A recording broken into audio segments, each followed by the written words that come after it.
Estaba en el Muérdeme el Peludito 2 intentando agarrar la gun porque la Serif nada más no le daba, y que se la matan, pero intento agarrar la gun, y no me dejaba tomarla, y casi me raja la cola el asesino, y lo vuelvo a intentar, y aún así no lo logro y caigo de culo en la navaja del asesino, y me petateo. En la siguiente ronda que me toca Serif, pero como no quería buscar que me pongo a jugar con mi carrito emoso, pero que me sale la mendiga raja culos y me corretea.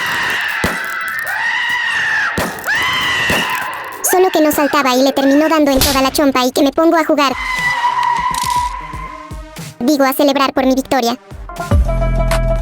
En la siguiente ronda que me encuentro a la asesina rajándoles el culo a mis amigos, y pues aquí no solo se expecta, se hace y le intento disparar, pero no me sale y me corro, digo, me voy corriendo.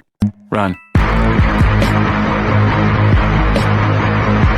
Después de haber corrido que la intento buscar y me la topo chompa a chompa y la que se hace gajos va a ser la de ella y se la destruyó con un plomazo. Y después de una hermosa victoria de rompechompas que no falten los pasitos prohibidos.